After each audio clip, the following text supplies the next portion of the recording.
Hello students, today we are going to discuss lesson number 5. The topic is health. So what is health? Health is a state of complete physical and mental well-being.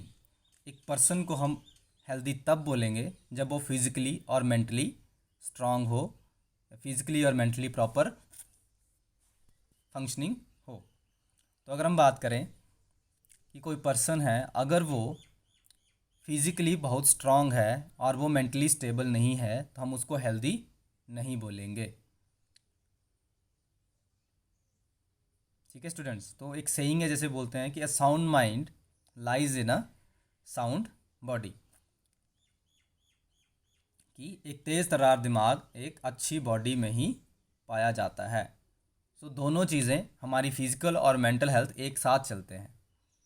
अगर हमारी physical health strong होगी तो हमारी mental health पे भी उसका बहुत ज़्यादा इम्पैक्ट पड़ता है। So for maintaining a good health our body needs, एक गुड हेल्थ के लिए हमारी बॉडी को क्या क्या चाहिए? एक बैलेंस डाइट चाहिए। अब बैलेंस डाइट क्या होती है? ऐसी डाइट जिसमें सारे के सारे न्यूट्रिएंट्स प्रेजेंट हो, diet which contain all the important nutrients. और न्यूट्रिएंट्स की बात करें, फॉर एग्जांपल हमारे कौन कौन से न्यूट्रिएंट्स प्रेजेंट होते हैं? हमने पढ़ा था कार्बोहाइड्रेट्स और फैट्स, प्रोटीन्स, मिनरल्स, और एक बच गया हमारे विटामिन्स। तो जिस डाइट में ये सारे के सारे न्यूट्रिएंट्स प्रेजेंट होंगे उसको हम बोलेंगे कि ये एक बैलेंस डाइट है। तो हमें एक बैलेंस डाइट लेना बहुत ही ज़रूरी होता है गुड हेल्थ के लिए। Next is your regular exercise. तो जो रेगुलर एक्सरसाइज है उसका बहुत ज़्यादा इंपॉर्टेंट रोल होता है हमारी हेल्थ में, बिकॉज जो हमारी बॉडी में प्रोटीन्स हम लोग ले रहे हैं उसका जो यूज़ है वो तभी होता है जब हम प्रॉपर एक्सरसाइज कर रहे होते हैं। ठीक है, हमने पढ़ा था प्रोटीन का फंक्शन कि वो रिपेयर ऑफ मसल्स में काम आता है, repair and building of the muscle. तो वो रिपेयर तभी होगा जब हम लोग उसकी एक्सरसाइज करेंगे। ठीक है, तभी वो खुद को बिल्ड करेगा। Next is your proper rest. So proper rest जो है वो भी बहुत ज़्यादा इम्पॉर्टेंट होता है, बिकॉज जब भी हम कोई काम करते हैं अगर हमारी बॉडी को रेस्ट नहीं मिलेगी, अगर दोबारा हमारी बॉडी उस एनर्जी को रीजनरेट नहीं करेगी तो हम ऑब्वियस सी बात है बीमार पड़ जाएंगे, अगर हम रेगुलर ही काम करते रहे तो। Next is your good personal hygiene. खुद की साफ़ सफाई रखना भी ज़रूरी होता है। प्रॉपरली हमें अपने टूथ को ब्रश करना चाहिए, टीथ्स को प्रॉपर बाथ लेना चाहिए, प्रॉपर हेयर कट होना चाहिए, ताकि कोई भी बैक्टीरिया वायरस हमारी बॉडी पे ना हो और हम लोग एक गुड हेल्थ का और मूव करें। Next is clean and hygienic surrounding. जो हमारे आसपास के एरियाज़ हैं वो भी क्लीन होने चाहिए, वहाँ पे कूड़ा कचरा फेंका नहीं होना चाहिए। ठीक है, बहुत सारी जगहों पे होता है टायर्स वगैरह फेंके होते हैं, वहाँ पे पानी इकट्ठा हो जाता है, वहाँ पे मॉस्किटोज़ हो जाते हैं, तो उसके क्या होता है कि वहाँ पे भी डिजीज़ होने का खतरा बहुत ज़्यादा हो जाता है। और जब आप लोगों को ये पांचों चीज़ें ना मिले प्रॉपरली तो हो सकता है कि आपकी बॉडी बीमार हो जाए या प्रॉपरली डिजीज़ड हो जाए या डिजीज़ लग जाए उसको। तो हम बात करेंगे डिज़ीज़ की। तो डिज़ीज़ क्या है? डिज़ीज़ कोई भी डिफेक्ट, कोई भी एबनॉर्मेलिटी जो हमारी बॉडी में आ जाएगी उसको हम लोग बोलेंगे डिज़ीज़।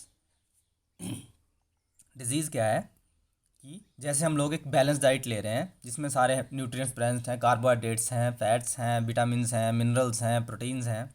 अगर हमारी बॉडी में कोई न्यूट्रिएंट प्रॉपर अमाउंट में नहीं मिल रहा है, फॉर एग्जांपल मैं प्रोटीन्स की बात करूं तो प्रोटीन्स हमारी बॉडी बिल्डिंग में काम में आता है।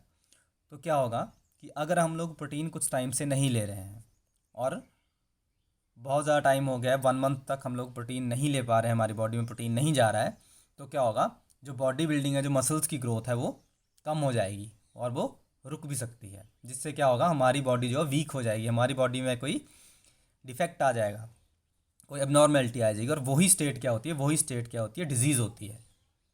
सो डिजीज़ जो है that may be occurs due to the malfunctioning of some body part. Malfunctioning means कमी, किसी बॉडी पार्ट में हमारी माल फंक्शनिंग हो जाएगी। माल फंक्शनिंग मीन्स उसमें हमारे न्यूट्रिएंट्स की कमी हो जाएगी due to lack of particular vitamins और minerals in the body. Diseases are classified into two categories. There are two types of diseases. One is non-communicable and other one is communicable disease. तो हम सबसे पहले बात करेंगे non communicable disease की. So disease which generally do not get transmitted from one person to another person. ऐसे disease जो एक पर्सन से दूसरे पर्सन में ट्रांसफ़र नहीं होते हैं. फॉर एग्ज़ाम्पल, मान लीजिए कि मेरी बॉडी में प्रोटीन की वजह से डेफिशिएंसी होगी और मुझे क्या हुआ, मेरे मसल्स जो हैं वो ग्रो नहीं कर पा रहे हैं. ठीक है, तो वो डिज़ीज़ जो है वो दूसरे में ट्रांसफ़र होना इम्पॉसिबल है. फॉर एग्ज़ाम्पल, मुझे किसी विटामिन की डेफिशिएंसी हो गई है. ठीक है, और उस डेफिशिएंसी के कारण मेरी बॉडी में कुछ डिफेक्ट आ गया, तो वो दूसरे पर्सन में ट्रांसफ़र होना इम्पॉसिबल हो गया. तो वो चीज़ है, उस चीज़ को हम लोग बोलते हैं नॉन कम्युनिकेबल डिजीज़. लेकिन कुछ ऐसे भी डिजीज़ होते हैं जो ट्रांसफ़र हो जाते हैं, which can be transmitted from one person to the another. उनको हम लोग बोलते हैं कम्युनिकेबल डिजीज़. कुछ ऐसे डिजीज़ होते हैं जो हमारे बर्थ से ही चले होते हैं. जैसे कुछ डिजीज़ होते हैं जो फैमिली टू फैमिली ट्रांसफ़र होते हैं, जनरेशन टू नेक्स्ट जनरेशन वो ट्रांसफ़र होता है. जैसे आपके ग्रैंड पेरेंट्स में होंगे, ग्रैंड पेरेंट्स टू पेरेंट्स आएंगे, फिर वो आप में ट्रांसफ़र होंगे. ऐसे भी डिजीज़ होते हैं. ठीक है, तो वो डिजीज़ भी दूसरे पर्सन में ट्रांसफ़र होना ईजिली नहीं पॉसिबल होता है. तो उनको भी हम लोग क्या बोलते हैं, नॉन कम्युनिकेबल डिजीज़. और ये जो नॉन कम्युनिकेबल डिजीज़ होते हैं, ये होते हैं हमारे due to the deficiency of nutrients. या तो हमारे कार्बोहाइड्रेट्स में डेफिशिएंसी आ जाएगी, प्रोटीन की डेफिशिएंसी आ जाएगी, विटामिन की डेफिशिएंसी आ जाएगी, या किसी मिनरल की डेफिशिएंसी आ जाएगी हमारी बॉडी में, जिसकी वजह से वो डिजीज़ हो जाएगी. डेफिशिएंसी का मतलब होता है कमी, किसी चीज़ की कमी आ जाएगी. और इनको बोलते हैं, क्वेश्चन भी आता है कि why non communicable disease are called as deficiency disease. तो तभी बोलते हैं कि वो जो डेफिशिएंसी डिजीज़ होती हैं वो जो है वो ट्रांसफ़र नहीं होते हैं वन पर्सन टू अनदर, तो इसीलिए उनको नॉन कम्युनिकेबल डिजीज़ भी बोला जाता है. तो हम पढ़ेंगे सबसे पहले प्रोटीन कार्बोहाइड्रेट डेफिशिएंसी डिजीज़. इसमें क्या होता है, देखिए, प्रोटीन का मेन रोल होता है हमारी मसल की ग्रोथ के लिए, हमारे बॉडी की ग्रोथ के लिए, और कार्बोहाइड्रेट का मेन रोल होता है हमें एनर्जी प्रोवाइड करना. अगर इन दोनों चीज़ों की कमी हो जाएगी हमारी बॉडी में तो क्या होगा, अगर किसी पर्सन में इस चीज़ की डेफिशिएंसी हो गई है तो उसकी ऑब्वियस सी बात है, प्रोटीन मसल्स को डेवलप करता है, तो उसके मसल्स जो हैं वो डेवलप नहीं हो पाएंगे, और वो एनर्जी उसको प्रॉपर नहीं मिल रही है तो वो वीक होगा.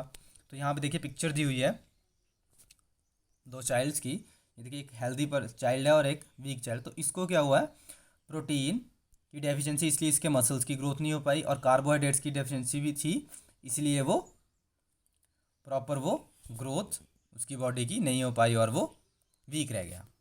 ठीक है, सो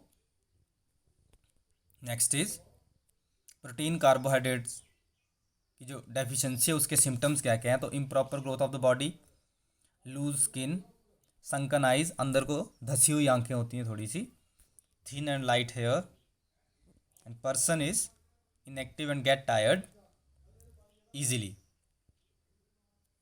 ठीक है स्टूडेंट्स, और ये जो डिजीज़ होती है मैक्सिमम 6 मंथ से 3 ईयर्स के चाइल्ड में देखी जाती है बहुत ऑफन. Okay students,